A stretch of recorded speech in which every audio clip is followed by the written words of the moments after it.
Good morning, Julia. Thank you so much for joining us. What was your reaction when you heard about this this leak of this draft ruling written by one of the more conservative judges on that Supreme Court? Bearing in mind they've got a 5-4 conservative majority, so odds are that is likely to be their ruling. What was your reaction?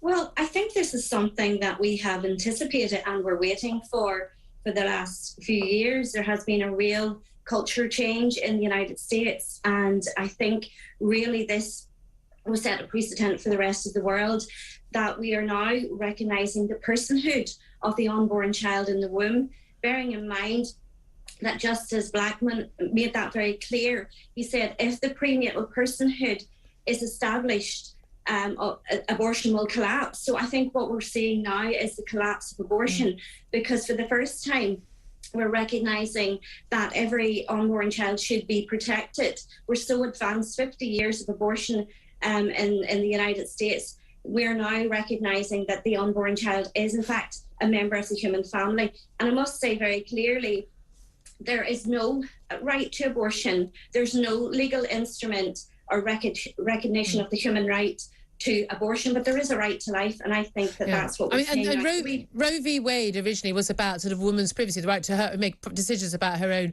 own body. A lot of people are arguing actually this shouldn't be something decided by judges and a court who are unelected. It should be decided by legislators, and we've seen that. We've seen, like in the Republic of Ireland, recently, a strongly Catholic country, always very difficult to get an abortion. Women used to have to travel in Northern Ireland as well, travel to mainland Britain to get abortions, but having that referendum to allow it. You say there's been a sea change, a culture change in the US. That's actually not the case, actually. I mean, there is a vast majority of people in America of different parties do actually support the right of a woman to have an abortion, just not in every circumstance. But I think women like me, I don't think a woman should be allowed to abort a baby at 7 or 8 months just because she's changed her mind. No, sorry. There comes a point for me where the baby has more rights and you can't do that. But this is the issue a lot of people have. You talk about the personhood of an unborn baby. So you're saying that a baby, at the moment, 5 minutes after conception, has as many legal rights as a baby born at full term, as the mother, as someone carrying that baby.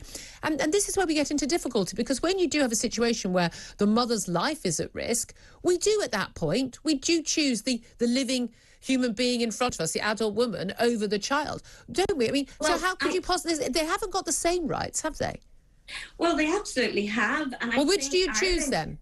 I think Ireland has proved that there is no medical necessity to have an abortion. All medical treatment has always been given to women whose lives have been at risk. But you have to bear in mind... No, Bernie, Bernie, yeah. That first statement was a nonsense. There are Bernie. Nope, absolutely truth. There are absolutely times... The Irish government have made that very clear, even during the referendum. Here in Northern Ireland, as part of the UK, we have the lowest maternal death rate in pregnancy for women, and we didn't have to resort to abortion because all medical treatment will be given to a woman that doesn't have to resort to violence against the unborn child.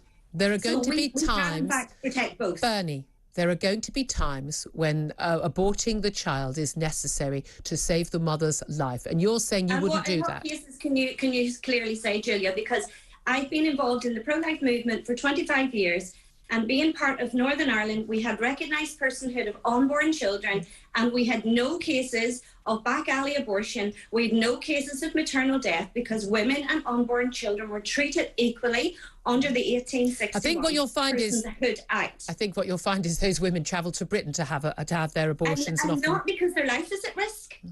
Here's the thing. What about Bernie? What about the issue that women have a choice about what they do with their own bodies and the right? It's not her, but it's not the woman's body that is under question here or under the threat of death. It's another person's body. The unborn child is an individual, unique human being, worthy of protection. And let's bear in mind, life is a right, not a privilege. It's not a privilege to be protected. We're all protected, and that should begin at the moment of conception. Respect to those children. You say it should begin, and you come from, I think, a religious perspective on that.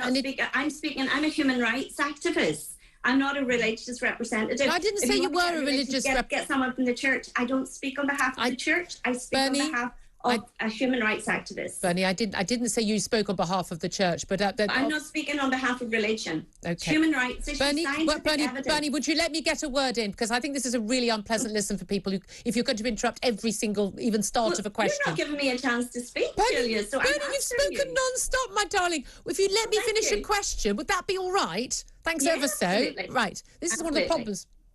It's one of the problems with this debate, isn't it? Okay, here's the thing. I come from a perspective that I think abortion is awful. I think it's terrible. I think it's horrible. I had 4 miscarriages. There were women in hospital beds nearby me who are choosing to abort babies.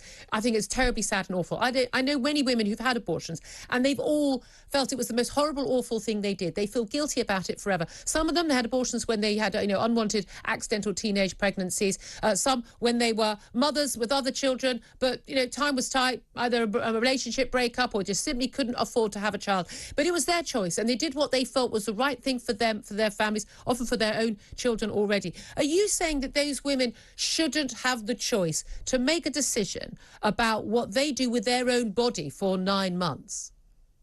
Well, I can do whatever I want with my body. I can decide to wear glasses. I can decide to colour my hair. I have a choice to wear this outfit today, but I don't have a choice. Women don't have a choice and shouldn't have the choice to take the life of another human being. That little baby in the womb is an individual human being and should be protected. So it's not about choice. We make choices every day of the week, but we don't and shouldn't have the choice to take the life of another human being. I'm about protecting both the mother and the unborn child. Okay, let me ask you this. Let me ask you this. There's an IVF clinic. It's on fire.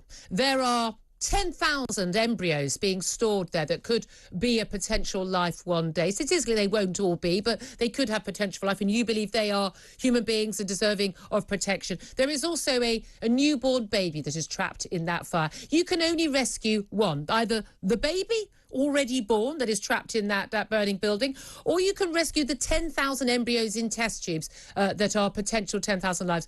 What do you do? We try to save as many lives. No. Okay. What do you do? Which do you rescue?